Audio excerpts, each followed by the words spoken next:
अद्वैत गदाधर शिवासादि गौर भक्त वृंदा। हरे कृष्णा कृष्णा कृष्णा हरे हरे, हरे राम राम राम हरे हरे।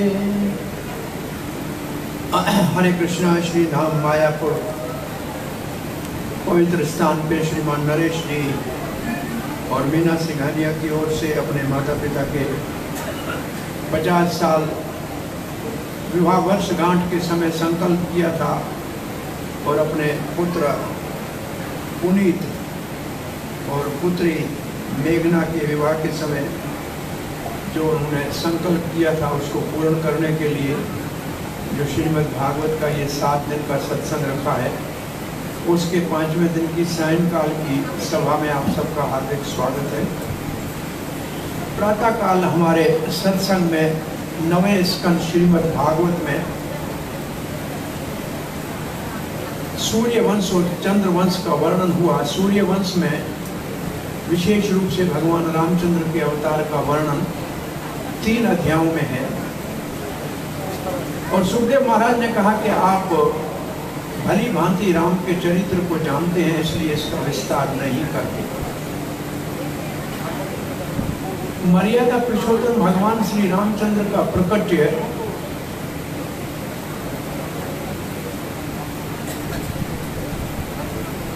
वाल्मीकि जी अपनी रामायण में विशेष रूप से लिखते हैं कि मैंने सीता की महानता के चरित्र को अपने आश्रम में बहुत निकट से देखा है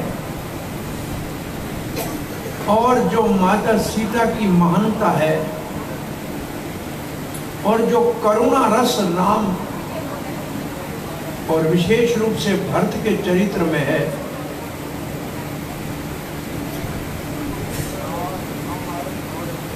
वाल्मीकि जी कहते हैं मेरे को ब्रह्मा जी ने प्रेरणा दी, उनकी आशीर्वाद मिला, गुरुदेव नारद का आशीर्वाद मिला और किशोरी सीता का आशीर्वाद मिला। 3 त्रिवेणी आशीर्वाद मिला, तब मेरे हृदय से रामायण का प्रकट्य हुआ। और वाल्मीकि जी ने रामायण कुछ तो राम के अवतार के उपरांत लिखी है और कुछ लिखी है जो बाद में लीलाएं होने वाली हैं, भविष्य में भी उसका वर्णन है।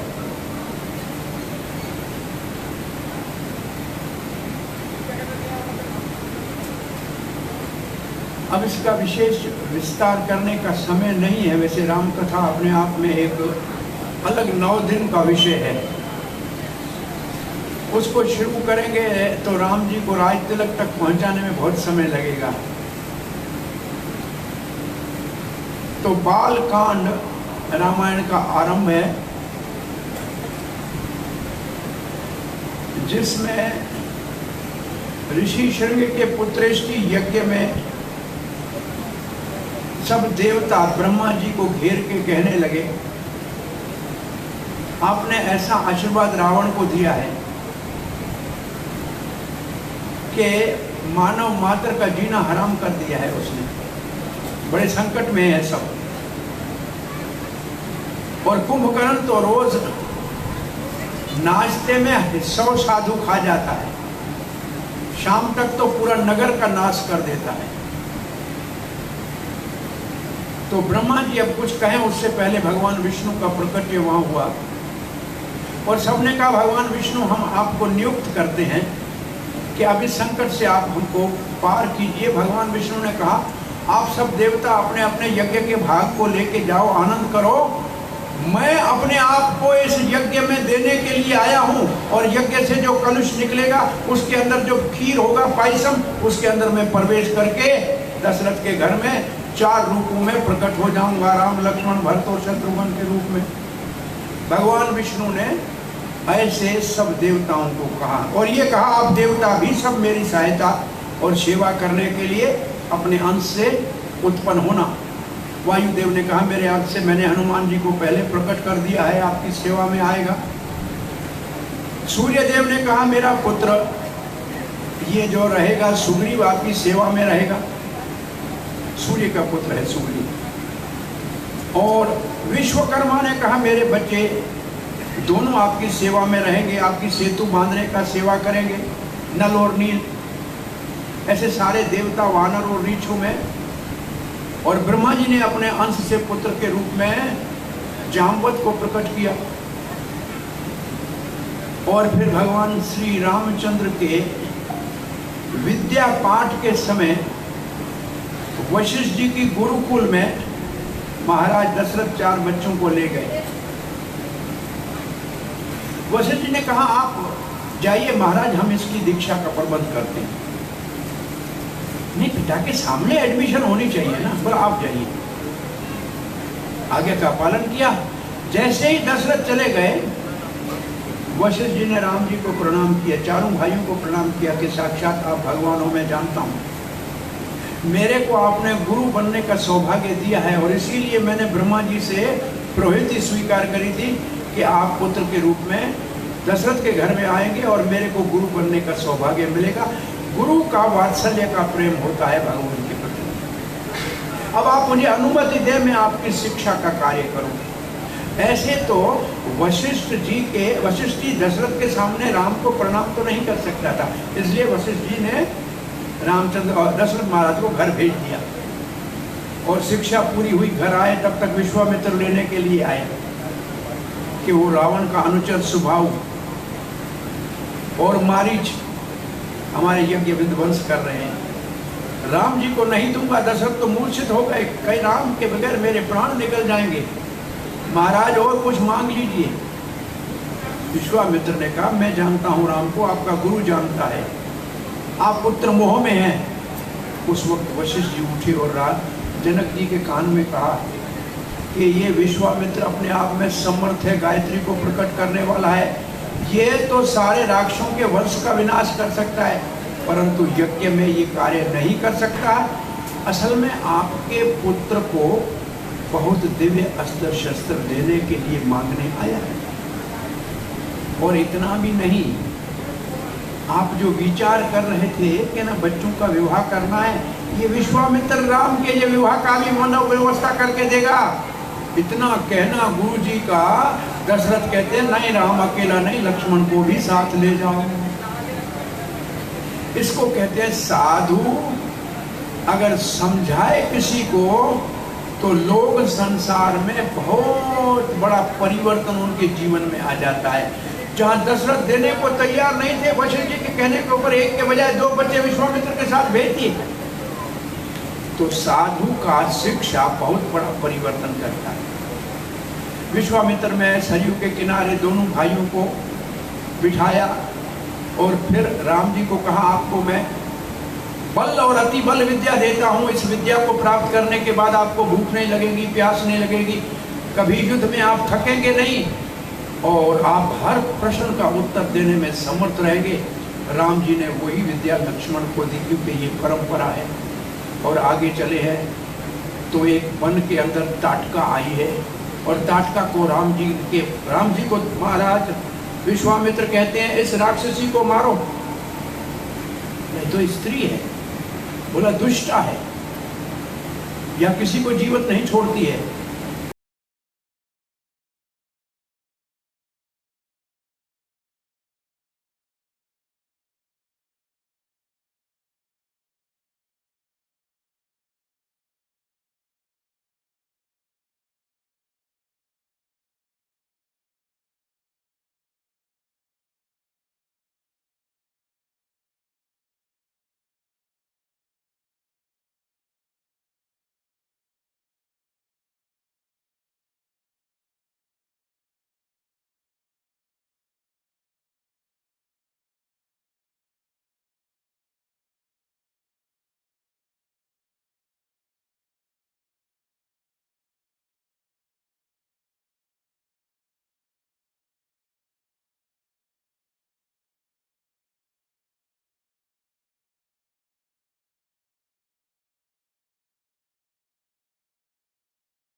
और जैसे हाथी गन्ने को उठाता है ऐसे धनुष को उठा लिया। सब आश्चर्यचकित हो गए। राम जी ने कहा मैं इसके ऊपर प्रत्यंजा चढ़ाऊं। नीचे डोरी डाली, ऊपर खींच के नीचे किया, धनुष बीच से धड़ाम से टूटा और इतनी बड़ी ध्वनि हुई कि सब लोग सभा में मूर्छित हो गए, विश्वामित्र और जनक को छोड़ के। जय जयकार हो गई। प्रत्यंजा चढ़ाना क्या, धनुष ही टूट गया। वरमाला सीता लेकर आई, राम जी के गले में पहनाई। राम जी ने कहा गुरुदेव की आज्ञा है, परंतु पिता की आज्ञा से विवाह संपन्न होना चाहिए। दूत को रवाना किया गया। तत्काल दूत जनकपुर से अयोध्या के लिए रवाना हुआ। अयोध्या पहुंचकर महाराज दशरथ को कहते हैं विश्वामित्र के साथ आपके पुत्र रामचंद्र जनकपुर में धनुष के ऊपर प्रत्यंजा चढ़ाकर उनकी पुत्री सीता का वर्ण करने में सफल हुए हैं, आप बारात लेकर चलें। महाराज दशरथ के गले में 9 लखा हार पड़ा था, उठा के उस शुभ समाचार देने वाले संदेश वाहक को कहा बेटा बहुत प्रसन्नता हुई, आपने आज खुशी की खबर सुनाई है। और उस ब्राह्मण देवता ने उस 9 लखे हार को सर पे लगाया, आंखों पे लगाया और फिर कहा महाराज जिस घर में हमारे देश की बेटी बहू बन के आएगी, हम बेटियों को देते हैं लेते नहीं है, इसलिए ये मैं उपहार स्वीकार नहीं करूंगा, बस मैंने ले लिया, आप ये रख लीजिए। ये है संस्कृति, ये है भारत की संस्कृति। बेटी के घर का हम लेते नहीं हैं। आज भी बरसाने वाले नंदगांव में ब्याही है बेटी, आज तक कोई बेटी बरसाने की नंदगांव में शादी नहीं कराते हैं। एक राधा की कराई दूसरी कराएंगे तो उसका महिमा खत्म हो जाएगी। ये अभी तक परंपरा चल रही है। सो दशरथ महाराज बारात लेकर, स्त्रियां बारात में नहीं गई है, तीनों माताएं नहीं गई है, कौशल्या सुमित्रा और कैकेयी नहीं गई। बारात चली है, वशिष्ठ जी गुरु चले हैं। लोग पूछ रहे हैं विवाह किसका हो रहा है, दूल्हा तो ऊपर है नहीं। हंसी हो रही है, बारात जाए और दूल्हा नहीं हो तो क्या होगा। वशिष्ठ जी आप क्या करें। वशिष्ठ जी ने कहा हमारा प्यारा भरत जो चल रहा है बारात में ना, ये बिल्कुल राम जैसा लग रहा है, इसको ऊपर बिठा दो, दूल्हा बना दो। ये महाराज दशरथ कहते हैं विवाह होगा राम जी का और बाद में इसका लोग मजाक उठाएंगे, बन के दूल्हा तुम गए और पत्नी मिली दूसरे भाई को। वशिष्ठ जी ने कहा अगर इसको दूल्हा बनेना ने काम को कहा है, ऊपर बिठाया है, तो ये दूल्हा ही बन जाएगा, बिठा दो ऊपर। तो भरत जी को दूल्हा बना के ऊपर बिठा दिया है। बारात पहुंची है जनकपुर में। महाराज जनक ने उसका अगवानी करके स्वागत किया है, जलपान कराया है और उसके बाद पूजा की है दोनों तरफ से। हर एक ने अपने वंश का वर्णन किया है। वशिष्ठ जी ने इक्ष्वाकु वंश से लेकर और दशरथ महाराज के वंश तक सारे राजाओं का और उनके प्रभाव का वर्णन किया है। महाराज जनक ने कहा कि मैं निमि महाराज के वंश में हमें ऐसा हमारा वंश है। दोनों ने अपने वंश का वर्णन किया है। उस समय विश्वामित्र उठ के कहते हैं जनक जी आपकी दूसरी बेटी भी तो है ना मांडवी, और ये आपका भाई कुश ध्वज आया, इसकी और 2 बेटियां हैं ना, उर्मिला और श्रुतकृति। तो ये महाराज दशरथ के 4 पुत्रों को आपकी ये तीनों कन्याएं और दे दो, चारों का विवाह हो जाए। यहाँ तो 4 कन्याओं का विवाह श्री रामचंद्र लक्ष्मण भरत शत्रुघ्न के साथ तय हो गया। ये पहला सामूहिक विवाह जनकपुर में महाराज दशरथ के घर में होने लगा। विवाह के मंगल कार्य हो गए। दशरथ महाराज कहते हैं महाराज आप कन्या देने वाले हैं, हम लेने वाले हैं। देने वाले का हाथ ऊपर होता है, हम लेने वाले हैं। आप जब आज्ञा दोगे तब हम जाएंगे। हम अपनी तरफ से जबरदस्ती करके जाने की जिद नहीं करेंगे। लड़की वाले को बड़ा सम्मान देते हैं कि आप दाता हो, कन्यादान करने का आपको भगवान ने सामर्थ्य दिया है, हम तो लेने वाले हैं। आजकल उल्टा लोगों ने, लड़के वालों ने लड़की वालों का जीना हराम कर दिया है। मांग मांग के, मांग भरने से पहले मांग मांग के पेट भर लेते हैं। ये मुसीबत है, ऐसा नहीं होना चाहिए। लड़की वाले का सम्मान ज्यादा होना चाहिए। वो दान कर रहा है, सब कुछ पाली पोसी 20 साल की लड़की आपको दे रहा है, उसका सम्मान करना चाहिए, उसका महानता को देखना चाहिए। ये शास्त्र से सीखना चाहिए। और फिर दशरथ जी विदा होकर जब वहां से चले, रास्ते में परशुराम जी आ जाते हैं। हमारे गुरु का धनुष किसने तोड़ा? महाराज दशरथ थर थर कांप रहे हैं। ये विकराल रूप में परशुराम जी को धनुष उठाए हुए हाथ में देखा है। राम जी ने कहा, गुरुदेव, वो धनुष इतना कमजोर था, प्रत्यंजा चढ़ाते हुए टूट गया। बोला, क्षत्रिय अहंकारी बन गए हैं, हमारे गुरुदेव का धनुष तोड़ दिया। अगर आपसे वो धनुष टूटा है तो ये मेरे पास विष्णु का धनुष दूसरा है, इसके ऊपर प्रत्यंजा चढ़ा के दिखाओ। रामचंद्र ने कहा, क्षत्रिय वंश से पृथ्वी विहीन नहीं हो गई। लाइए महाराज। राम जी ने विष्णु के धनुष में प्रत्यंजा चढ़ाई। आंखें खुली, परशुराम देखता रह गया। विष्णु के धनुष के ऊपर तो विष्णु ही प्रत्यंजा चढ़ा सकता है। प्रणाम करके कहा, आप सामान्य मानव नहीं। राम जी ने कहा, आप हमारे गुरु विश्वामित्र के भाई हो। वो कहा, आपको सुबह बताया है, गाधी का बेटा विश्वामित्र, गाधी का बेटा विश्वामित्र और जमदग्नि का बेटा परशुराम, ये तो भाई आपस में भाई है। बोला, मेरे गुरु के भाई हो और ब्राह्मण हो, पूजनीय हो। राम का बाण एक बार तरकश के ऊपर चढ़ जाए तो अपने निशाने को नहीं छोड़ता। अब बताइए महाराज, मैं आपके तप से कमाए हुए आपके लोगों को नष्ट करूं या आपकी गति को रोक दूं ताकि आप चल न पाए? परशुराम जी कहते हैं, मैंने इस पृथ्वी को कश्यप जी को दान कर दिया। मैंने तो समुद्र से केरल वाला टुकड़ा थोड़ा ले लिया और वहां मैं महेंद्र पर्वत के ऊपर रात को रहता हूं, दिन को पृथ्वी के ऊपर नहीं रहता हूं। मेरी गति को मत रोकिए, आप मेरे सारे लोगों को नष्ट कीजिए जो मैंने तप से कमाया। मुझे क्या करना है तप का? तब ऐसे माना जाता है कि परशुराम जी ने जो उसके अंदर तेज था भगवान विष्णु के अंश का, और रामचंद्र को अर्पण कर दिया। और फिर ये बारात घर में अयोध्या पहुंच गई।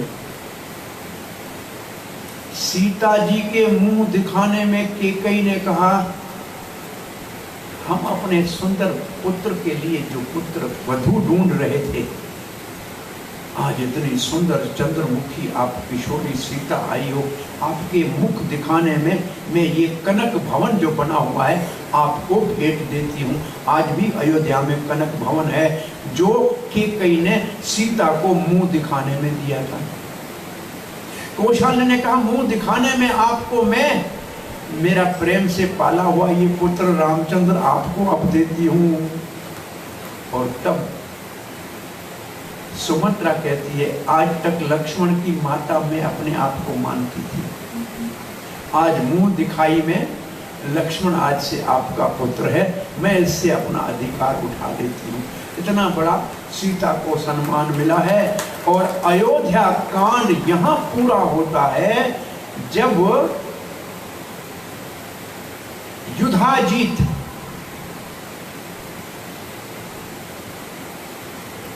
भरत का मामा कैकेयी के भाई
सुग्रीव का साथ आपको मिलेगा, तब सीता का पता मिलेगा।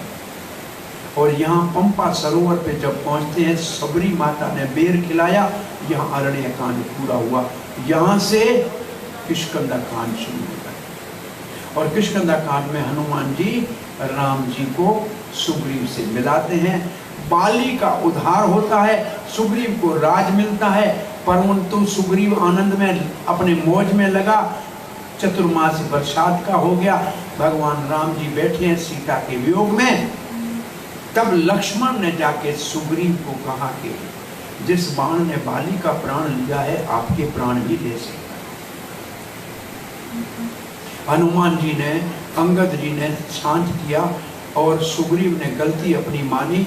और भगवान ने यहाँ एक वचन कहा है, कृत्य घन के लिए, एहसान फरामोश के लिए कोई भी प्रायश्चित नहीं है। और आपका इतना बड़ा एहसान किया है भगवान ने, इतनी बड़ी कृतज्ञ आपसे, और कृतघ्न हो आप। फिर सुग्रीव ने चारों दिशाओं से वानरों की सेना मंगाई है और 4 दिशाओं में सेना उनको भेजा है। उत्तर दिशा में जो सेना गई, दक्षिण दिशा में जो सेना गई है, उसका मुखिया अंगद को बनाया है, जिसमें हनुमान जी और जामवंत गए हैं। और भगवान ने अपनी अंगूठी हनुमान जी को दी है कि सीता मिल जाए तो उसको पहचान के लिए ये देना। और ये सब समुद्र के किनारे जटायु का भाई संपाति इन वानरों को खाने के लिए आगे बढ़ा। तब हनुमान ने कथा बताई।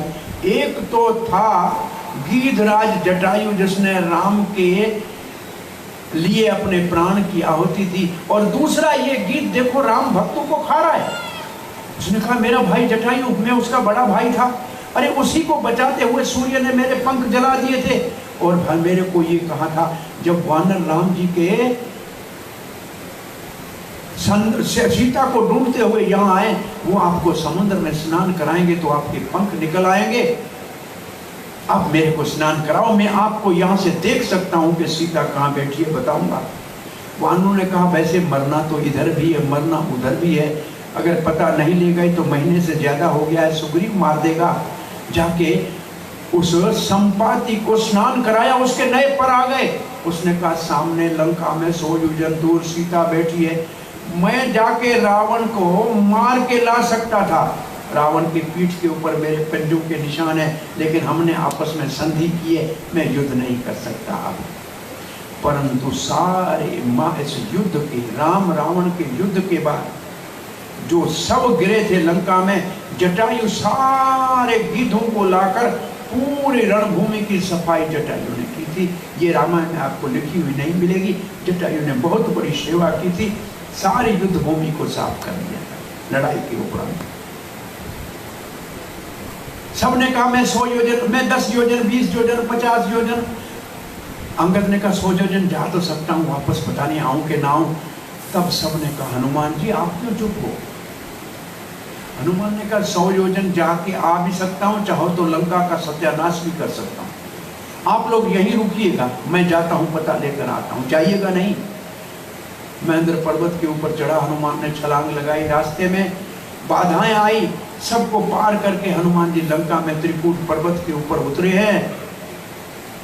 रात को बिल्ली जितना छोटा रूप धारण करके दीवार के ऊपर जब चढ़ रहे हैं तो लंकनी ने उसको रोक दिया। चोर बोले, चोर तेरा मालिक रावण सीता को चुरा के आया है, मैं ढूंढने जा रहा हूं। और रावण ने थप्पड़ मारी और लंकनी के मुंह से खून निकला। लंकनी ने कहा, ब्रह्मा जी ने कहा था जब आपके मुंह से खून निकले तब समझना कि लंका का नाश होने वाला है। अब बेटा जाओ, तुम्हारे को सफलता हो। हनुमान ने सब घरों में देखा कि सीता नहीं है, और तब अशोक वाटिका में सीता का दर्शन होता है। ऊपर पेड़ से हनुमान जी ने मुद्रिका नीचे डाली है, सीता ने राम जी की मुद्रिका देखी है, हनुमान नीचे आया है, सारी कथा सुनाई है। फिर कहा माँ आपको ले चलूं, अभी मेरी पीठ के ऊपर चढ़ूं?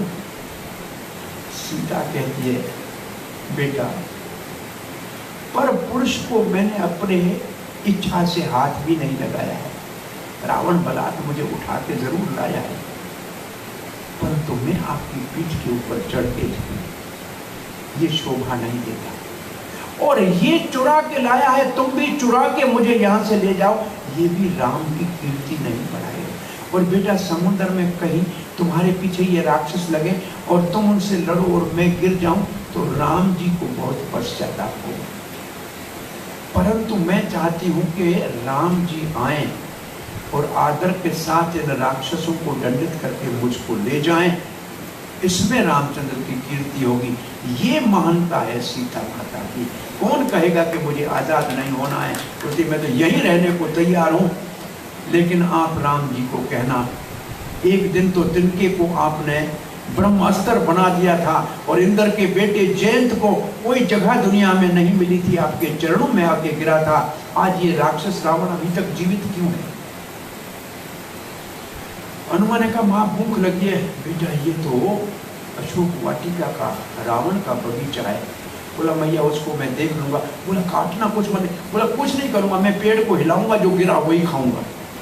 फल खाया, तब तक तो जामुनी और जो रक्षक थे वो सब आए, हनुमान जी ने सबको मार दिया।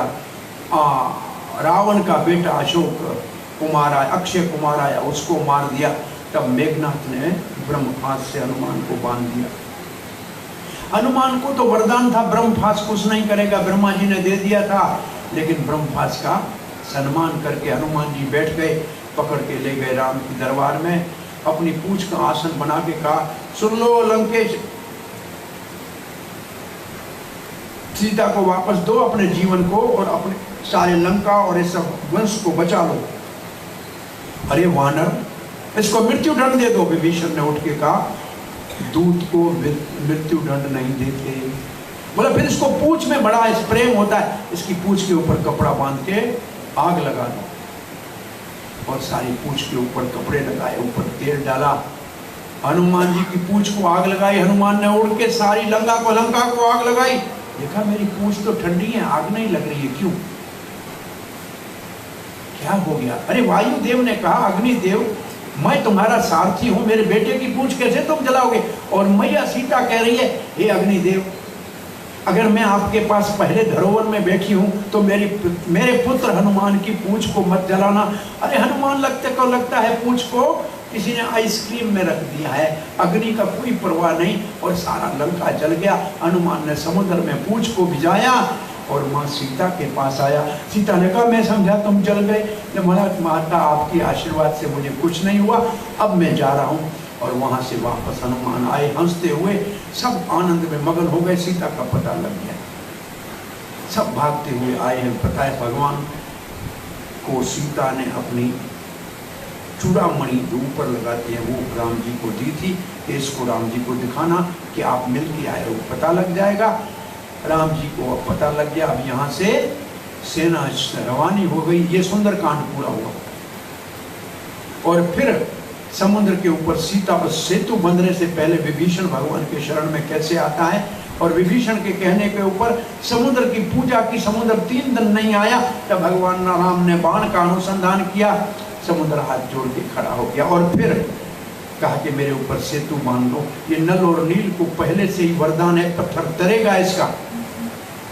सबके पत्थर तर रहे थे, एक पे रा लिखा, एक पे म लिखा, दोनों आपस में जुड़ गए। 100 योजन लंबी 10 योजन चौड़ी पुल बन गई।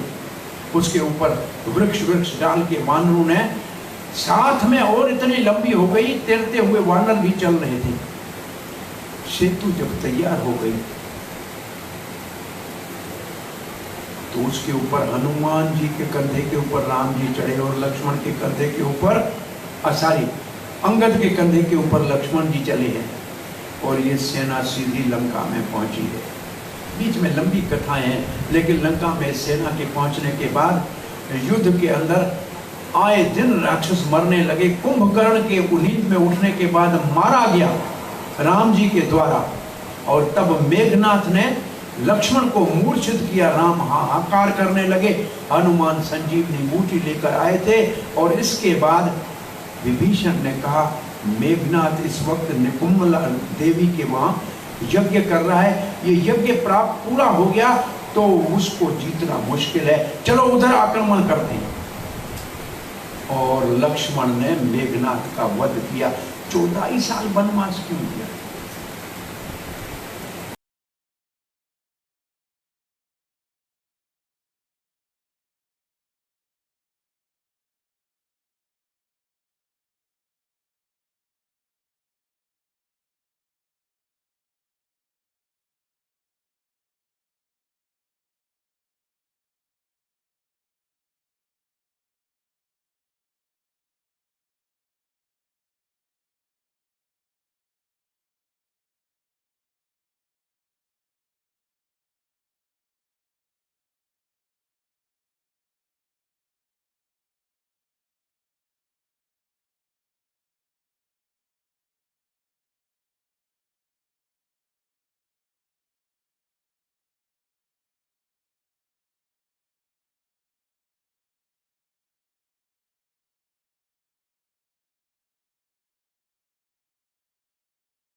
वही कथा नहीं सुनेगा। आप इसको सुनाइए कथा, हम इसको सुनना चाहते हैं। और आगे कह रहे हैं परीक्षित महाराज,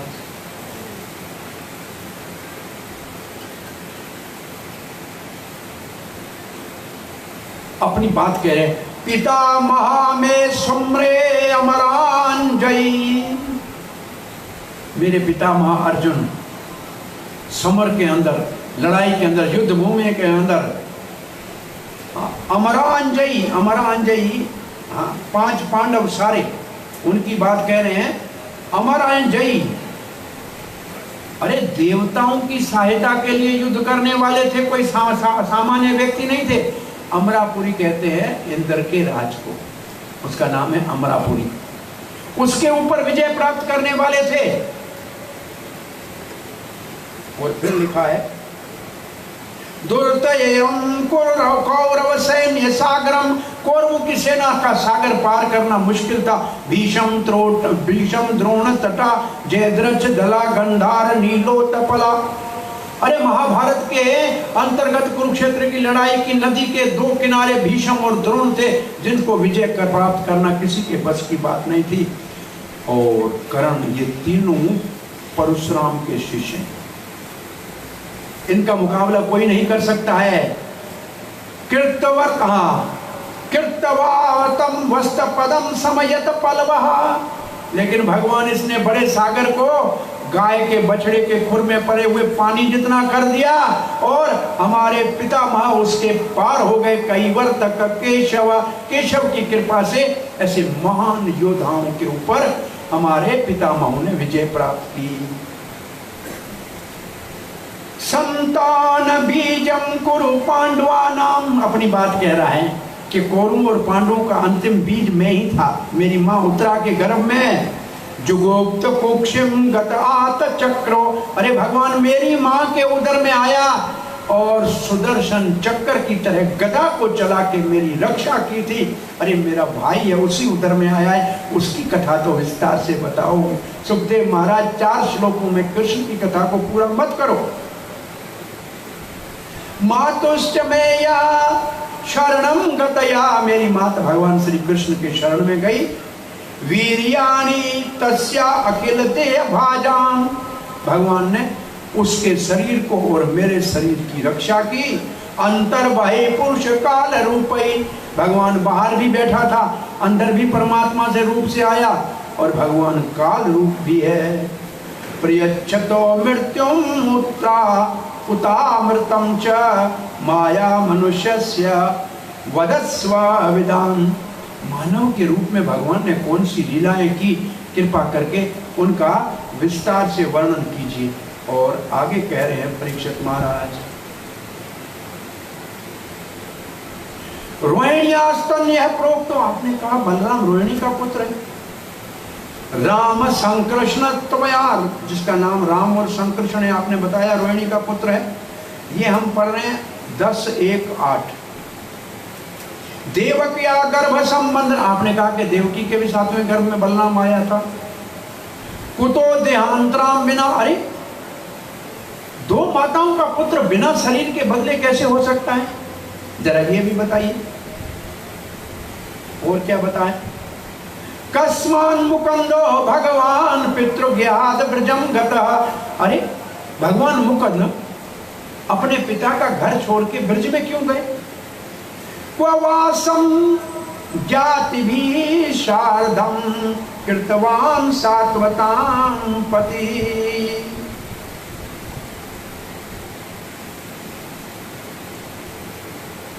वृंदावन में कितने साल भगवान अपने नंद बाबा आदि गोपों के साथ रहे।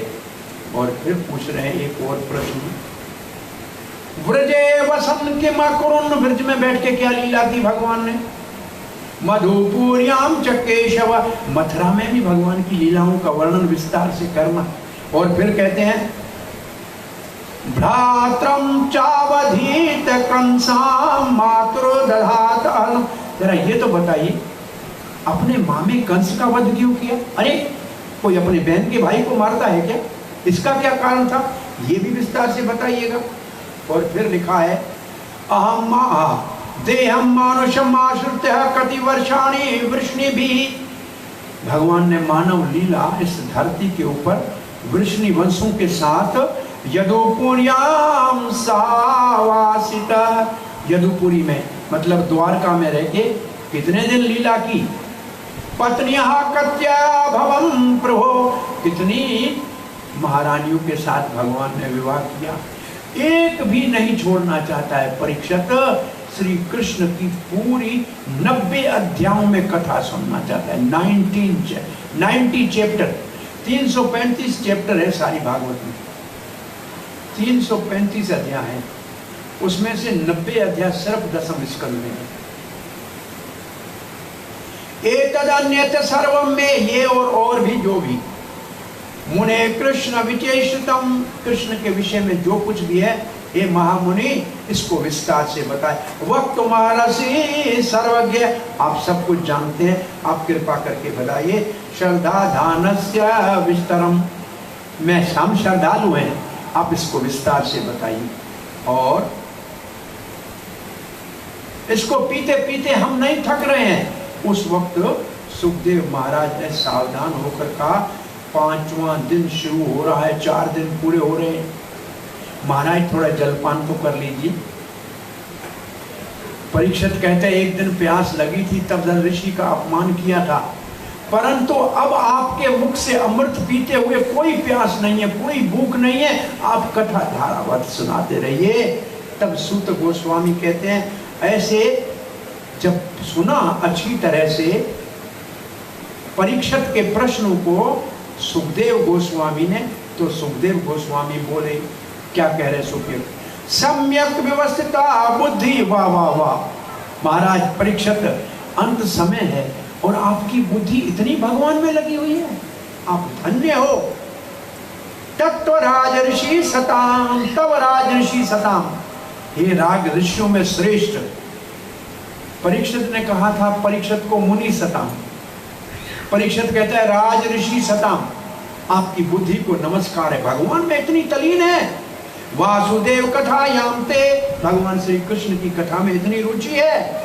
यज्ञाता नैष्टिकी रति, यज्ञाता नैष्टिक, अरे उसमें आपको नैष्टिकी रति है, इसका मतलब आप प्रेम करते हो कृष्ण की कथा से, आप धन्य हो।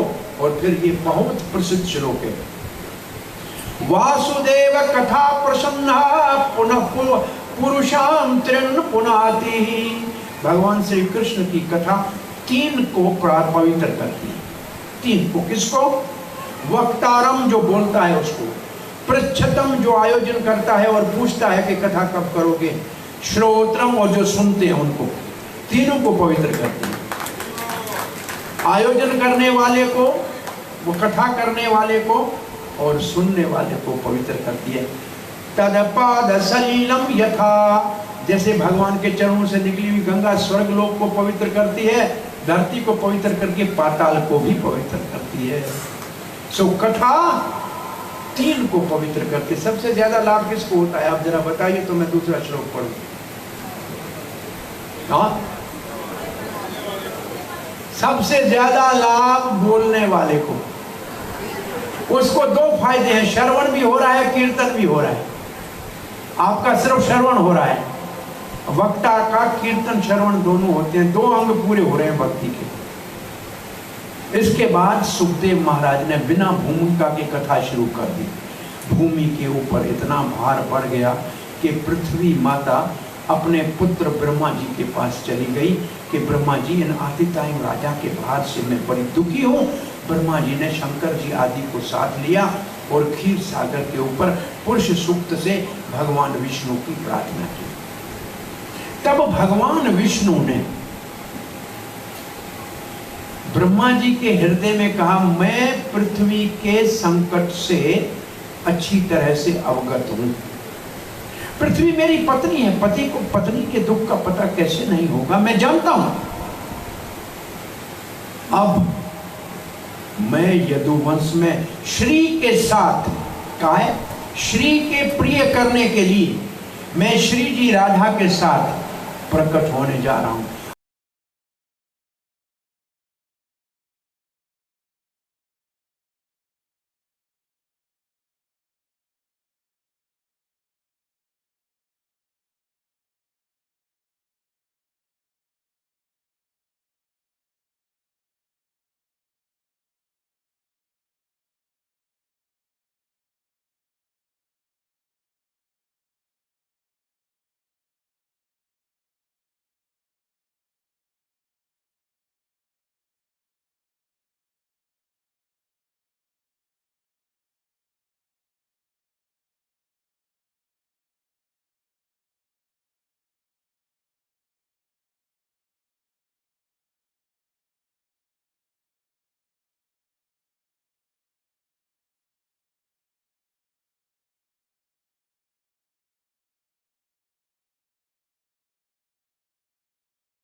दूसरा बच्चे का जन्म हुआ, कंस ने ऐसे ही पत्थर के ऊपर पटक के मारा, 6 बच्चे मारे।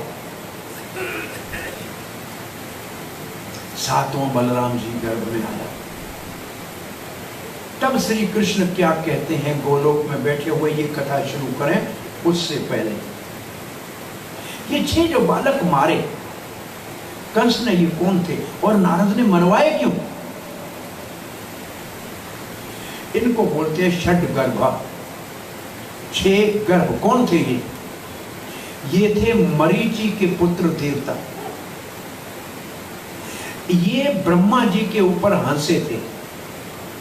जब ब्रह्मा जी अपनी वाक नाम की कन्या के पीछे काम आतुर को दौड़े थे, तब ये 6 पुत्र मरीचि के हंसे थे। इनको श्राप दिया था ब्रह्मा ने, असुर बन जाओ।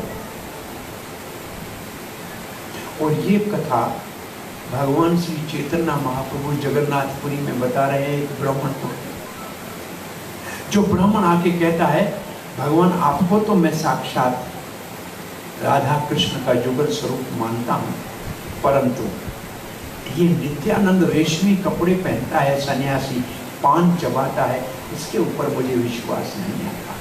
चैतन्य महाप्रभु ने ये कथा बताई कि ब्रह्मा जी जैसे महापुरुष का अपमान करने के कारण मरीचि के पुत्र असुर हुए।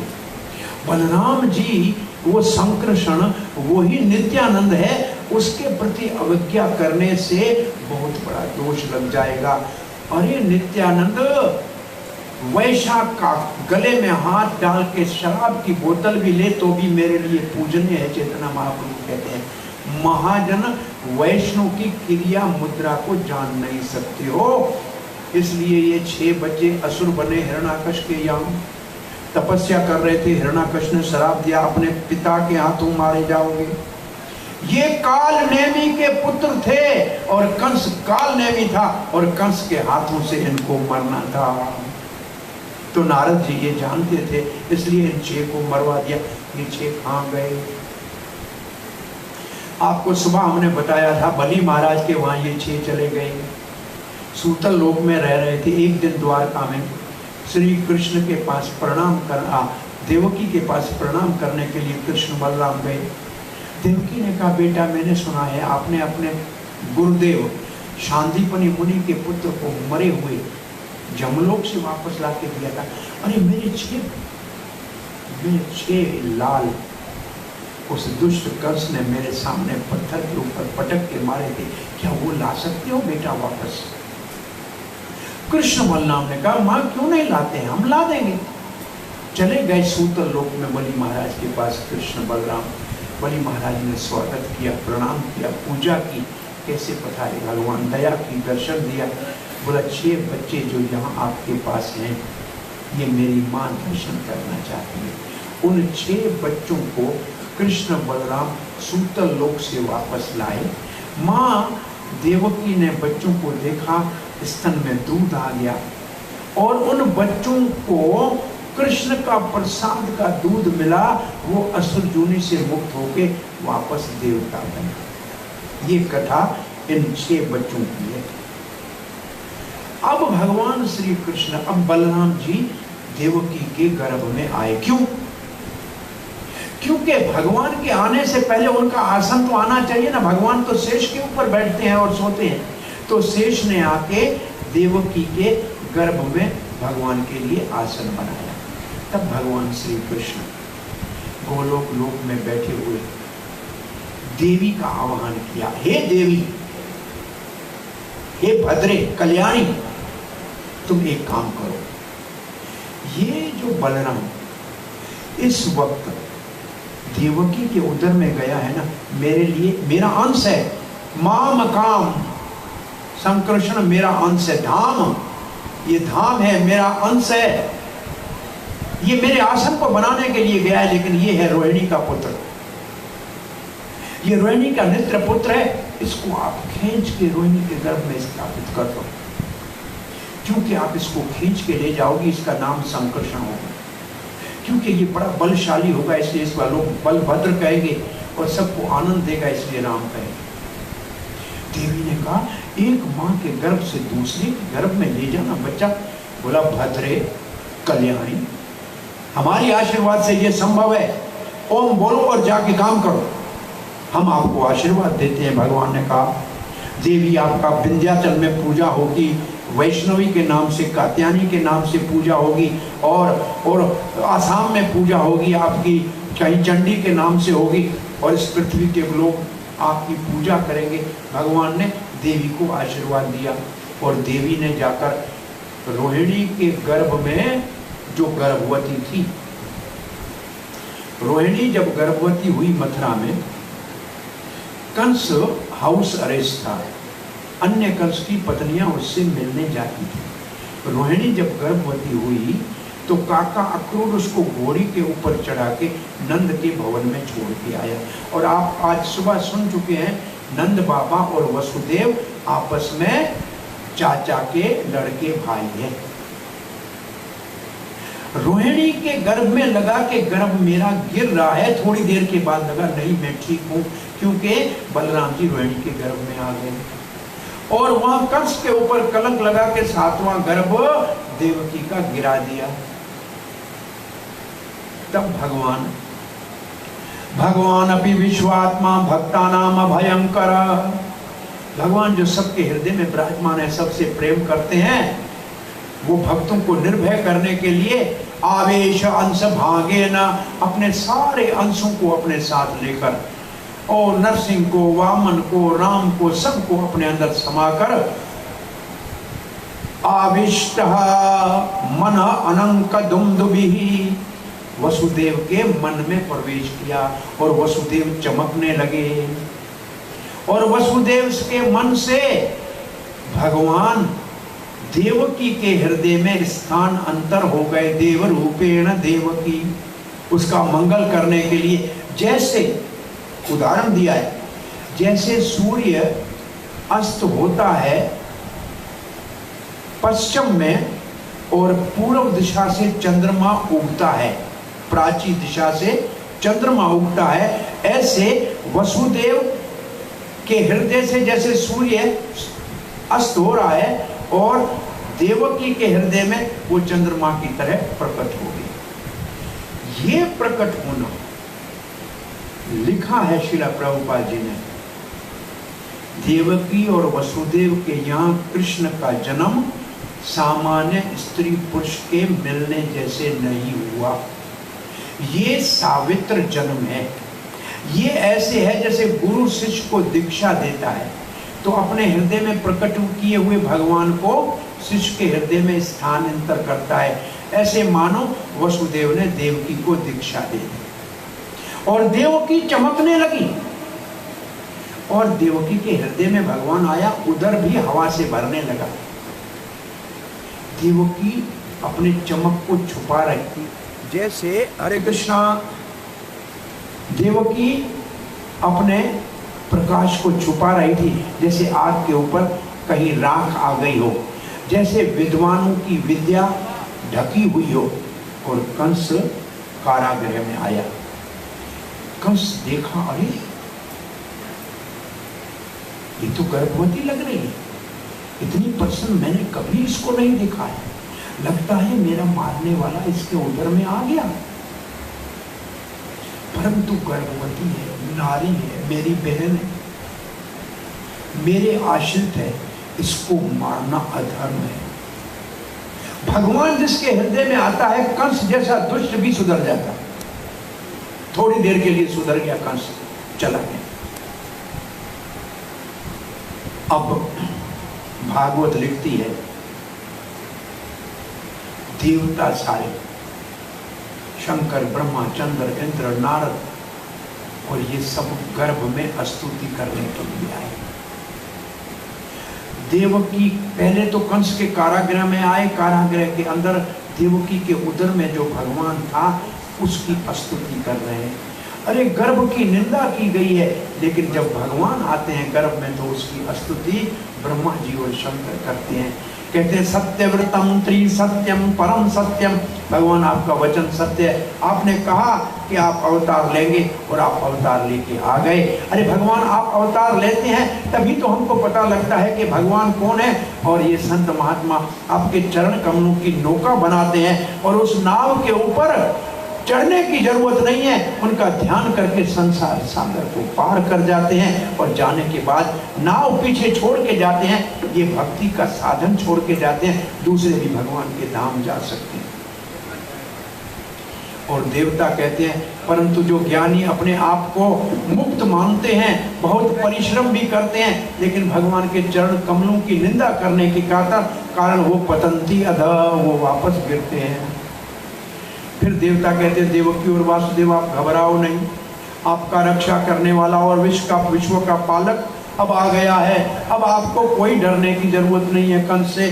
और देवता प्रणाम करके बाहर निकले। ब्रह्मा जी के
अरे भगवान 4 हाथों वाला, सुंदर मुकुट पहना हुआ, वैजयंती माला कानों में, कुंडल पहने हुए, शंख चक्र लेकर प्रकट हुए।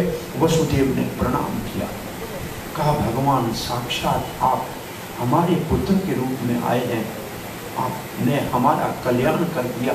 अरे सारा संसार जिसके पेट में, और देवकी कहती है वो मेरे पेट में कैसे आ गया?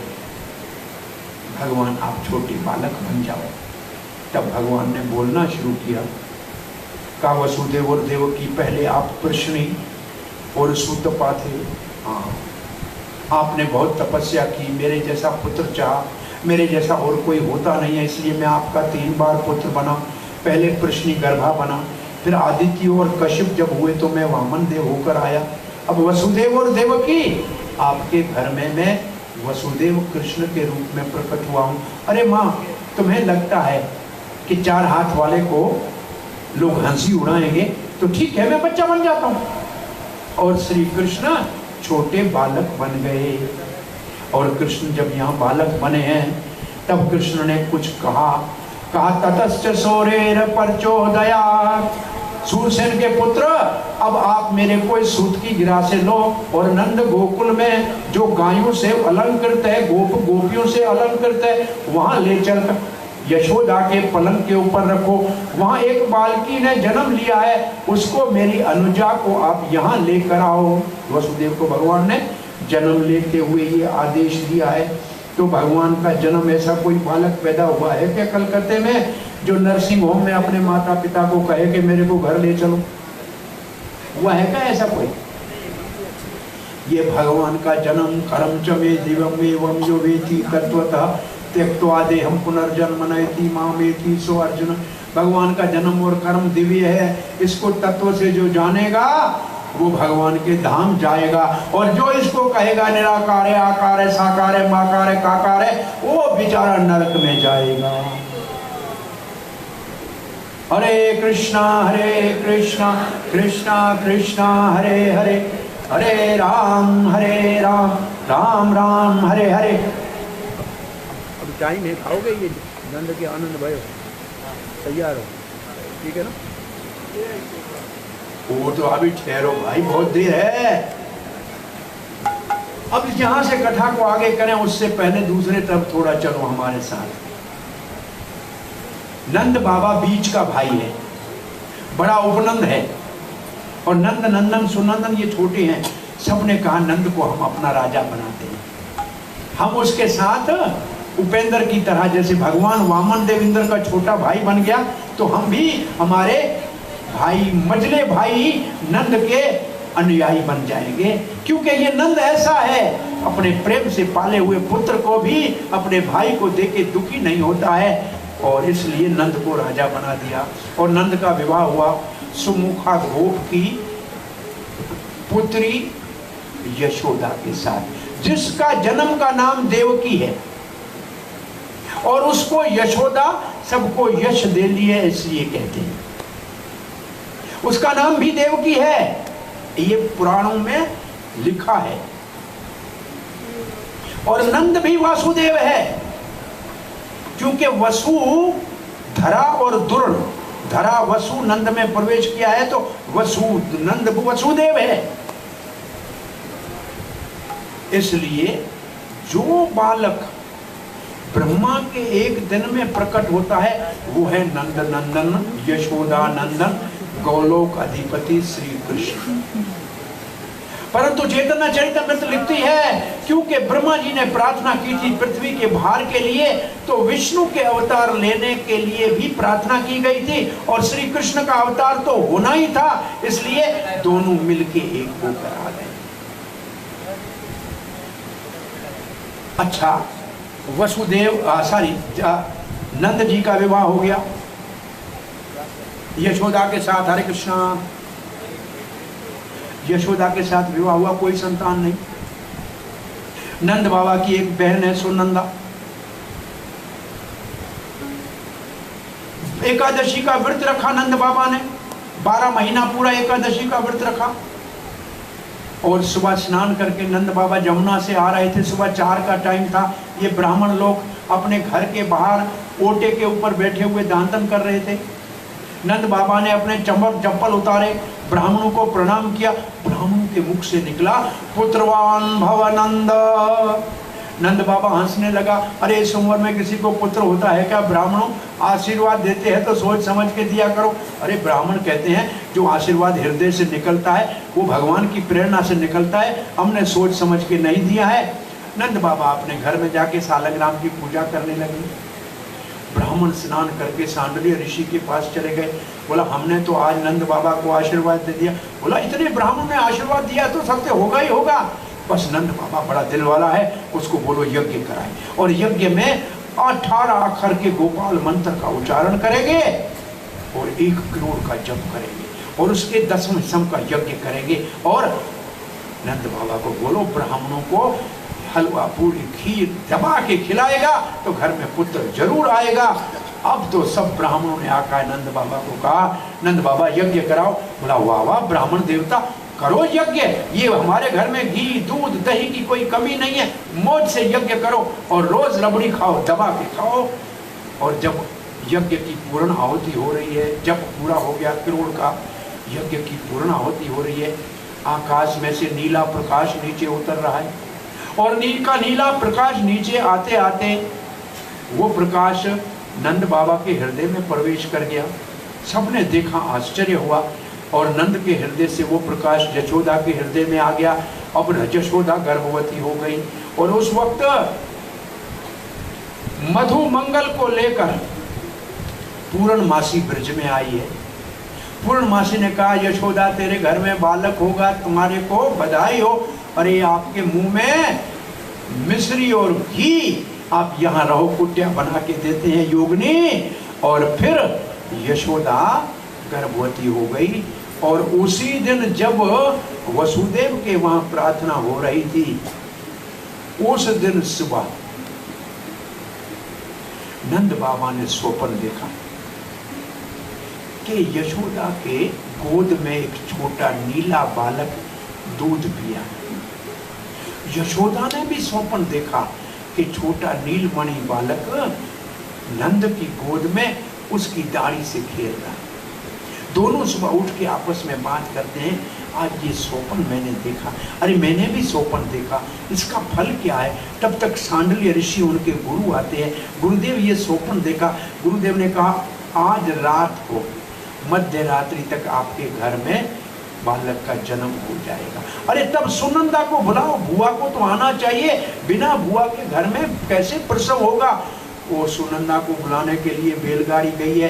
वो बुआ वहां से माल लेके पूजा का, पाठ का, नजर उतारने का सब सामान लेकर आई है और अच्छी तरह से जो प्रसव कराने वाली नर्स है उसको बुलाया है।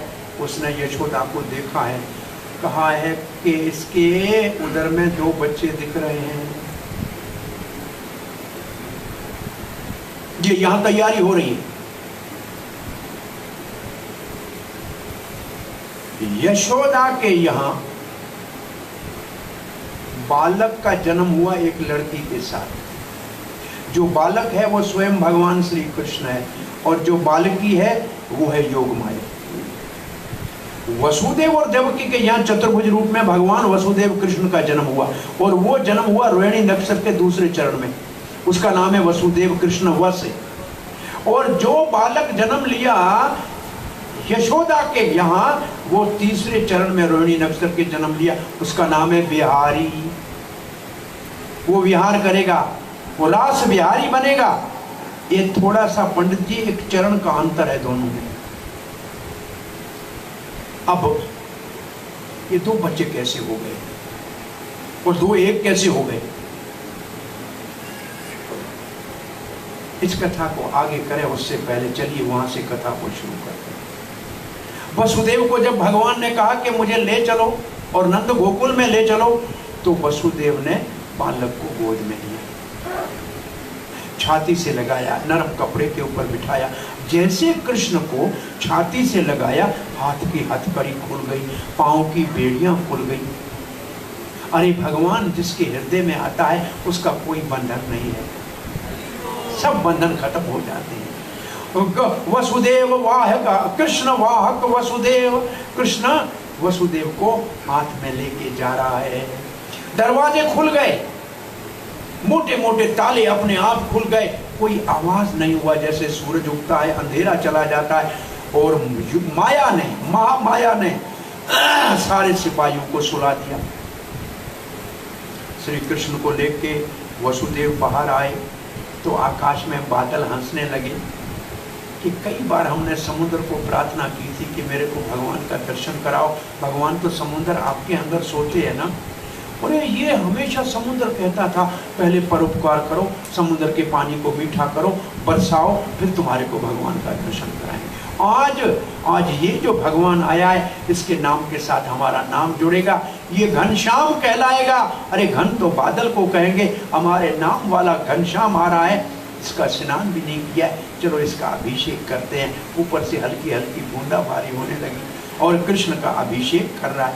इंद्र को विचार आया, रात का, ये तो भाद्रपद की अष्टमी की रात है, लोग गर्मी में बाहर कहीं सोए हुए हों, अचानक वसुदेव को देख न लें, बच्चा ले जाते हुए, ऐसी घोर वर्षा की, ऐसी वर्षा की, हाथी के सूंड जितने पानी के धारा बहने लगी, आंखों के सामने की चीज दिखाई न दे। वसुदेव ने देखा और शेषनाग ने देखा इंद्र को पागल हो गया है, इतना बच्चे के ऊपर वर्षा ठीक नहीं है। वसुदेव के पीछे शेषनाग ने छाता टाल दिया, ऊपर से फनों से ढक लिया। जमुना के किनारे वसुदेव देखता है कि जमुना भंवर की तरह ऐसे घूम रही है। डर लगना चाहिए, लेकिन निर्भय होकर सूरवीर सूरसेन के पुत्र ने जमुना में प्रवेश किया। जमुना नाक तक आई तो ऊपर भगवान को सर के ऊपर उठा लिया और चिल्लाए, कहा कोई ले ले, कोई ले ले, कोई ले ले, मेरे बच्चे को बचा लो। वो गांव हो गया कोयला गांव, गोकुल के पास में एक गांव है, उसका नाम है कोयला गांव। भगवान ने अपना चरण निकाला, जमुना जी ने चरण का स्पर्श किया और फिर जमुना जी घुटने तक नीचे चली गई। जैसे हिंद महासागर ने राम जी को मार्ग दिया था, ऐसे आज जमुना जी ने कृष्ण के पिता वसुदेव को मार्ग दिया। वसुदेव गोकुल में पहुंचे। गोकुल में भी बच्चे के होने की तैयारी के लिए सब मुकुटोल लेकर, खरताल लेकर कीर्तन के लिए तैयार बैठे थे, परंतु वहां योग माया ने सबको सुला दिया। मथुरा में माया ने सुलाया और गोकुल में योग माया ने सुला दिया। और वसुदेव अंदर घर जाके उस पलंग के ऊपर बालक को रखा और बालकी को उठाया। जमुना जी ने वापस रास्ता दिया और जैसे कारागृह में आया दरवाजे बंद हो गए, हाथ में हथकड़ियां पड़ गई और बच्ची ने रोया। कंस को समाचार सुनाया। कंस बिना पगड़ी के, बिना मुकुट के भागता हुआ आधी रात को जेल में आया। अब 3 तो बजे होंगे। पैदल वसुदेव द्वारका मथुरा से गया है गोकुल, फिर वापस आया है और आते ही देवकी के हाथों से लड़की को छीना। आज पहली बार देवकी ने कहा मेरा अंतिम संतान है, ये बालकी है, इससे तुम्हें क्या भय है, इसको मत मारो। देवकी कहती है अपने पुत्रों का बलिदान दिया, ये तो मेरा नहीं यशोदा की बेटी है, इसकी रक्षा मैं करूं। अरे ये बड़ी होगी तो कंस मेरे भाई तुम्हारे बेटे से विवाह दूंगा, इसको आप मारो मत। लेकिन दुष्ट कंस ने नहीं माना और ऐसे उठा के पछाड़ा। अरे ये तो योग माया थी, आकाश में उड़ के 8 भुजाओं में होकर कहने लगी कंस तुम्हें मारने वाला पहले पैदा हो गया दुष्ट। कंस भयभीत हो गया, डर गया, वसुदेव को प्रणाम करता है, फिर देवकी को प्रणाम करता है। अरे ये देवता भी झूठ बोलते हैं, कहा था 8वां लड़का, ये तो लड़की हो गई। वसुदेव कहता गर्भ कहा था, लड़का लड़की नहीं कहा। बहरहाल जो भी हो, कंस ने वास्तव में क्षमा याचना मांगी और दोनों उधार वसुदेव देवकी ने कंस को माफ कर दिया, क्षमा कर दी। कंस ने इनको कहा अपने घर जाओ, अब कारागार से आपको मुक्त कर दिया। अब 2 घड़ी के बाद कंस के पास जब चारों ओर मुष्टिक, अघासुर, बकासुर ये सब शैतान इकट्ठे होंगे, तब कंस का फिर माथा फिरेगा, फिर वो सारे ब्रज के अंदर सारे बच्चों को मारने की योजना बनाएगा। पर चलो इसको छोड़ते हैं। वहाँ यशोदा के यहाँ 2 बच्चे कैसे पैदा हुए, उसके लिए 2 कारण देते हैं हमारे आचार्य। पहला, भगवान ने कहा था कि देवी तुम मेरी अनुजा बनना। अनुजा का मतलब छोटी बहन, तो बड़ा भाई होगा तब छोटी बहन बनेगी ना। इसका मतलब यशोदा ने भाई कृष्ण बड़े को और बहन छोटी योग माया को जन्म दिया। और दूसरा, बालक रोया, सुनंदा दौड़ती आई और देखा कि लड़का है, तो नंद बाबा को बाहर समाचार दिया। नंद जमुना में कपड़ों के साथ कूदे, आकाश में जितना पानी गया पितृ प्रसन्न हो गए और नंद बाबा ने जात कर्म संस्कार कराया। मतलब माँ के साथ बच्चे का जो नाड़े का कनेक्शन है वो नंद बाबा ने कटवाया। तो क्या वसुदेव मथुरा से नाड़े के साथ कृष्ण तो नहीं लाया होगा, इसका मतलब दूसरे बालक का जन्म गया। वो पहला वाला कृष्ण वसुदेव कहाँ गया? वो नंद नंदन कृष्ण में समा गया, दोनों एक हो गए और 11 वर्ष तक ये दोनों साथ रहे। 11 वर्ष के बाद नंद नंदन ब्रज में रह गया और वसुदेव कृष्ण मथुरा और फिर द्वारका चला गया। ये कथा तो कल करेंगे। अब जैसे बच्चा रोया तो नंद के घर में आनंद हुआ। नंद के आनंद भयो जय कन्हैया लाल की, भयो जय कन्हैया लाल की। नंद की आनंद भयो जय